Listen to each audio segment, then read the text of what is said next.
আমি ইকোনমিস্টের রিপোর্ট দেখছিলাম, সেখানে কিন্তু বলা হয়েছে যে একটি বড় রাজনৈতিক দলকে নির্বাচনের বাইরে রেখে নির্বাচন করাটা গণতন্ত্রের জন্য খুব স্বাস্থ্যকর নয়।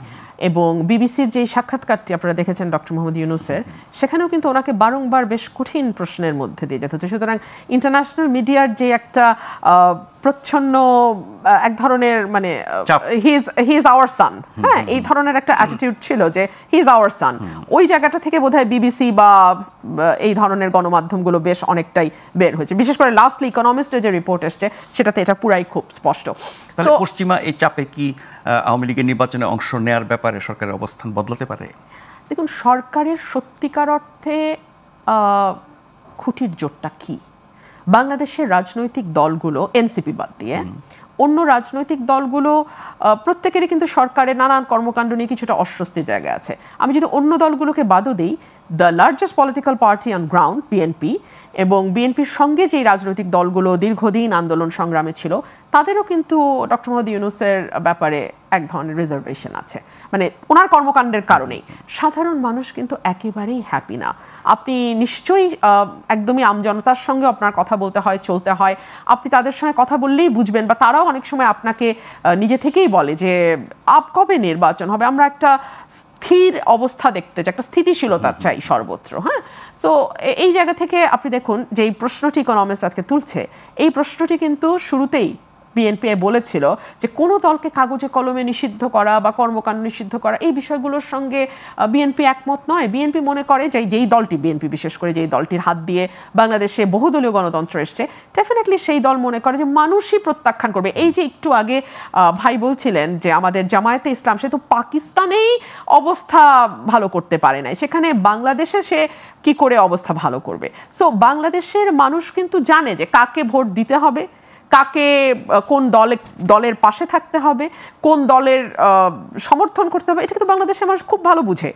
সো বাংলাদেশের মানুষের হাতে যদি এই সিদ্ধান্তটা ছেড়ে দেওয়া হতো তাহলেই সবচেয়ে ভালো হতো। সেই অবস্থানে আপনারা ছিলেন, কিন্তু যখন নিষিদ্ধ করা হলো সেটাকে আবার আপনারা স্বাগত জানিয়েছেন। দেখুন, তখন তো আসলে আর স্বাগত জানানো বা না জানানোর মধ্যে আর ডিফারেন্স কোনো মেক করে না। এই যে নিষিদ্ধ হলো, মজাটা দেখেন, এটাও কিন্তু একটা মবের পরেরই সিদ্ধান্ত, তাই না?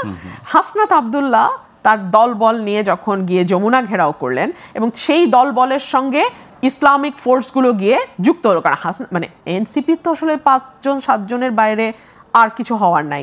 বরং এখন এমন অবস্থা যে একজন আরেকজনের অর্থনৈতিক এবং নৈতিক স্খলন নিয়ে ওপেন ডিসকাশন, ওপেন সংবাদ সম্মেলন, ওপেন সব কিছু হচ্ছে। হ্যাঁ, সো ওনাদের তো 8 জন বা 10 জনের বাইরে তো আর কারাই বা আছে। সো ইসলামিক ফোর্সকে আনা হলো, এনে এমন একটা অবস্থা তৈরি করা হলো যাতে সরকার তার যেই মনের ইচ্ছা সেটিকে সে বাস্তবায়ন করতে পারে। সরকার যখন কোনো কিছু করার সিদ্ধান্ত নেয়, যেহেতু এই সরকারের কোনো দল নাই, যেহেতু এই সরকারের কোনো ভোটের ভিত্তি নাই, সো এই সরকারের এখন হাতে রাখতে হয় এই ধরনের মব তৈরি করা, বা এই ধরনের মবের মানে নিয়ন্ত্রণ যারা নিতে পারে তাদেরকে হাতে রাখতে হয়। ডক্টর ইউনূস নির্বাচনের ঘোষণা ফেব্রুয়ারিতে দেওয়ার পর সবাই একদম নড়ে চড়ে বসছে যে নির্বাচন করে ক্ষমতায় যাওয়ার জন্য। এখন ইউনূস সাহেব ঘোষণা দিচ্ছেন যে রমজানের আগেই নির্বাচন হবে ফেব্রুয়ারিতে। এখন আওয়ামী লীগ এই নির্বাচনে অংশগ্রহণ করতে পারবে কিনা এটা নিয়ে সন্দেহ আছে। ইতিমধ্যে সরকার আওয়ামী লীগ নিষিদ্ধ করেছে, নিবন্ধন বাতিল করেছে, বলছে যে আগে বিচার আওয়ামী লীগের, তারপরে তারা মাঠে নামতে পারবে। এখন যদি আওয়ামী লীগ মাঠে নামতে পারে, কোন আওয়ামী লীগ মাঠে নামবে? শেখ হাসিনার আওয়ামী লীগ নাকি অন্য কোন আওয়ামী লীগ? এখন আওয়ামী লীগ ইস্যুতে এনসিপি এবং জামাত চায় না তারা মাঠে নামুক আওয়ামী লীগ, আর বিএনপির অবস্থা এরকম যে মাঠে নামলেও অসুবিধা নাই, না নামলেও অসুবিধা নেই। তাদের অবস্থা হচ্ছে এরকম মাঝামাঝি একটা পর্যায়ে। তবে আমার ধারণা, সরকার যদি আওয়ামী লীগকে নির্বাচন করার সুযোগও দেয়, এটা শেষ মুহূর্তে ছাড়বে। অর্থাৎ কয়েকটা বিচার বা কয়েকটা রায় আসার পর বলবে যে না ঠিক আছে, এখন নামতে পারবে, বিচার করতেছি বা করেছি। এখন নির্বাচন নিয়ে সামনে আরো প্যাচাল আসছে। এটা কি পেয়ার সিস্টেমে নির্বাচন হবে নাকি পুরানো সিস্টেমে হবে? এখানে আওয়ামী লীগ থাকবে নাকি রিফাইন্ড আওয়ামী লীগ? কারণ আমরা রিফাইন্ড আওয়ামী লীগ আগে শুনছি যে সাবির হোসেন চৌধুরী, শিরিন শারমিন, মেয়র আইবি, কাদের সিদ্দিকী, এরকম অনেককেই সামনে রেখে একটা দল তৈরি করার চেষ্টা করা হয়েছিল, কিন্তু আপাতত এটা স্থগিত আছে। এখন শোনা যাচ্ছে যে আওয়ামীপন্থী সিনিয়র আইনজীবীদের একটা অংশ, তারা কাদের সিদ্দিকীকে সভাপতি এবং তাজউদ্দিন কন্যা শারমিন আহমেদকে সাধারণ সম্পাদক পদ দিয়ে নতুন আওয়ামী লীগ হিসাবে মাঠে নামাতে চায়, এবং এই ব্যাপারে সরকারের একটা গ্রিন সিগন্যালের অপেক্ষায় আছেন তারা। এখন সরকার নিজেই সিদ্ধান্তহীন যে আওয়ামী লীগকে ছাড়বে কি ছাড়বে না, এবং এইটা হচ্ছে পরের ব্যাপার। এবং এটাও শোনা যাচ্ছে যে এই প্রক্রিয়ার সাথে অবসরপ্রাপ্ত কিছু সেনা কর্মকর্তাও আছে, যারা আওয়ামী লীগ লবির, শোনা যাচ্ছে তারাও এখানে অ্যাড হতে পারে। এখন গ্রিন সিগন্যালের অপেক্ষা, গ্রিন সিগন্যাল পেলে তারা মাঠে নামবে। এবং এই প্রক্রিয়াকে কয়েকটি পত্রিকা ব্যাকআপ করছে। শোনা যাচ্ছে সরকারকে গ্রহণযোগ্য করার জন্য, নির্বাচনকে গ্রহণযোগ্য করার জন্য নামকা অবস্থা একটা আওয়ামী লীগ রাখতে হবে তাদের,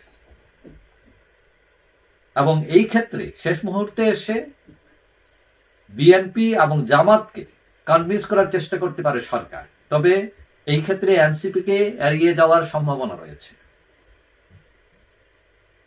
এখন সরকারের সাথে যদি আপোষ রফা হয় এই গ্রুপের, তাহলেই তারা প্রকাশ্যে আসবে, না হয় তারা আসবে না।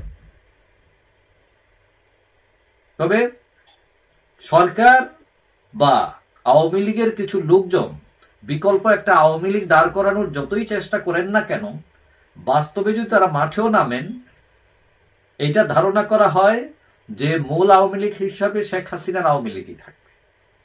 কারণ আওয়ামী লীগের বেশিরভাগ নেতা কর্মী এখনো লয়েল, তার প্রতি অনুগত শেখ হাসিনার প্রতি। তবে তার নামে সমালোচনা রয়েছে, বিশেষ করে শেখ পরিবারের নামে অনেক অভিযোগ। এখন সবকিছু মিলিয়ে একটা বিকল্প আওয়ামী লীগ আসতেই পারে বাংলাদেশের রাজনীতিতে।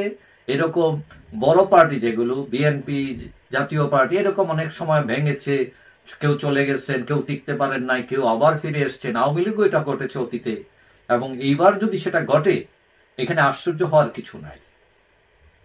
এখন আওয়ামী লীগওয়ালাদের এই যে নতুন দল করার তলে তলে যে প্রচেষ্টা, এটা সফল হয় কিনা